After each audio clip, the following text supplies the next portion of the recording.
Na maior parte das vezes que viemos adorar o Senhor, queremos de Deus uma resposta, não porque Ele tem a obrigação de dar, não é um pedido impositivo, mas é uma necessidade até para não errarmos, para continuarmos agradando Ele, para termos certeza de que estamos no caminho certo, fazendo a coisa certa, sobretudo quando nós passamos a entender que tudo que temos na nossa vida e que tem dado certo é obra e graça de Deus.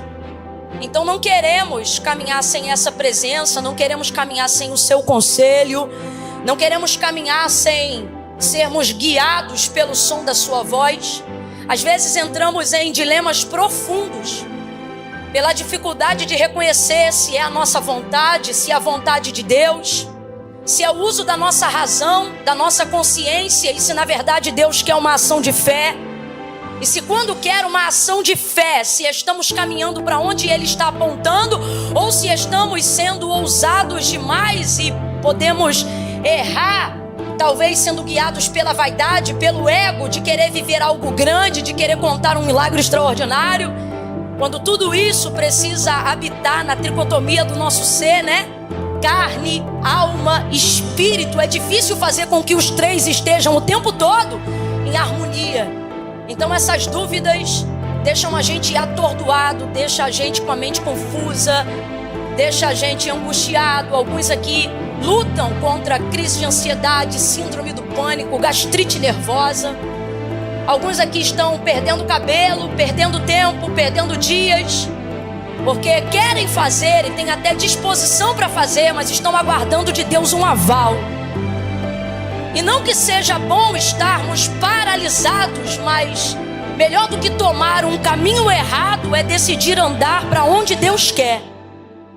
Deus não perde tempo, Deus não perde viagem. Enquanto eu ministro aqui, Deus fala comigo, porque muitos corações estão ansiosos, mas não é porque tem pressa de que Deus faça, é porque se sentem num estado de letargia profunda por não saberem o que agir, o que fazer. Já que alguns aqui já alcançaram a maturidade da fé e entenderam que não querem mais usar o seu tempo para errar, não querem mais usar o seu tempo para tentar. E é tão bom quando a gente alcança esse nível de maturidade. Por quê? Porque você começa a ver outros andando, outros correndo, enquanto você aprende a esperar. E é nesse processo de espera, aonde por mais que você esteja um tanto quanto angustiado e quem sabe até ansioso, mas muitas vezes em condição de obediência. E por que a ansiedade vem? Porque você não está esperando com paciência, mas ainda assim está esperando. Mas é complicado esperar quando eu tenho potencial. É complicado esperar quando eu tenho sonho. É complicado esperar quando eu tenho desejo. É complicado esperar quando eu quero ter um plano de execução. É complicado esperar quando eu acredito que eu posso fazer as coisas que Deus disse que eu faria, ainda que não haja em mim toda a capacidade, mas há em mim toda a fé que eu preciso para que Deus execute essas coisas. Então logo vem a pergunta: por que não está acontecendo? Por que minha vida não está andando? Por que os sonhos não estão se realizando? E por que as coisas não estão na velocidade do poder que Deus tem para fazer? Isso vai deixando a gente angustiado, ansioso, perturbado. E aí, para completar ainda, o advento da internet e a mídia social vai colocando a gente, por mais tanto que pareça, todos em estado de comparação contínua. Os outros estão andando, os outros estão crescendo, os outros estão exercendo seu ministério, os outros estão pregando, os outros estão cantando, os outros estão abrindo empresa, os outros têm um ministério de intercessão consolidado. Olha como aquela irmã é de Deus, olha como aquele irmão é de Deus, olha como a vida dele está andando, como a empresa dele está andando, como a casa dele está andando. Enquanto isso tem alguém falando a mesma coisa de você. Afinal, ninguém posta o que dá errado. Sua vitrine também é linda. E isso vai gerando na gente uma ansiedade tão grande. E aí Deus falou: diga duas verdades. Primeira, aprenda a esperar com paciência. Mas o fato de não ter paciência, todavia ainda assim esperar, coloca você em posição de vantagem. Porque é melhor esperar a hora que Deus quer fazer do que meter a mão aonde você não está preparado ainda para meter, do que entrar aonde você ainda não deveria entrar. Por isso o profeta Isaías, ele vai resumir, né? A Bíblia é tão maravilhosa, gente. A Bíblia verdadeiramente ela está acima do kairós, do tempo. tempo do homem. Ele vai dizer com tanta propriedade: os jovens se cansarão, os mancebos certamente cairão. Vamos traduzir?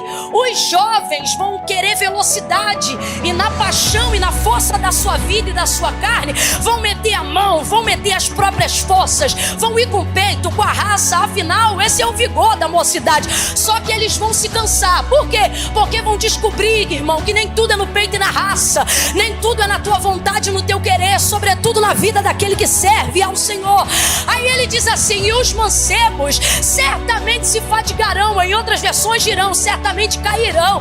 Quem são os mancebos? Os mais novos que os jovens. Só que na verdade ele não está falando de idade, ele está falando de temperamento.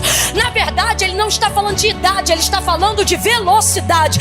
Na verdade ele não está falando de idade, ele está falando de quem tem pressa. Ele está dizendo de quem quer alcançar resultados rápidos. Ele está dizendo de quem por imaturidade não tem condições de esperar. Então ele vai resumir isso no vigor da juventude, da mocidade, e vai dizer: os jovens certamente se cansarão, os mancebos certamente cairão. Mas ele continua o texto e ele diz: mas os que esperam, mas os que esperam no Senhor renovarão as suas forças. Ele está dizendo: quando eu não te sento, eu não estou te mandando parar, eu estou te mandando esperar. Quando você espera, você está confiando em mim.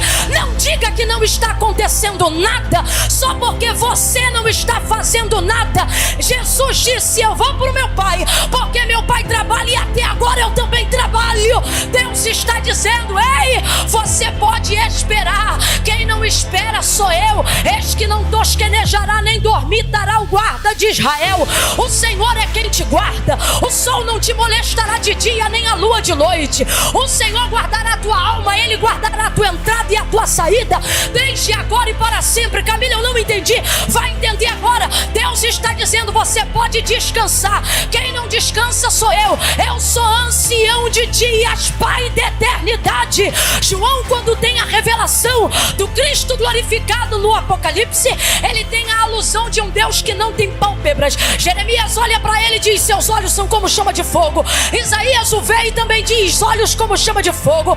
Ezequiel vê uma roda com vários olhos que não fecham e também os assemelha como chama de fogo. Daniel tem a revelação das 70 semanas e vê o Filho do Homem com olhos como chama de fogo, ainda que não saiba que é ele. João é arrebatado na ilha de Patmos e vê, e ele diz: e eu vi, e os seus olhos eram como chama de fogo. Não entendi. É a alusão de um Deus que não tem pálpebras, por isso ele não pisca, não tosqueneja, não se cansa. Está cansado porque não está confiando, está esgotado porque não está descansando. Deus está dizendo: eu cumpro o meu plantão direitinho. É você que não está entendendo a necessidade de esperar.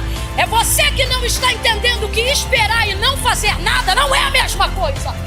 Veja uma pessoa parada no ponto de ônibus. Ela está sem fazer nada?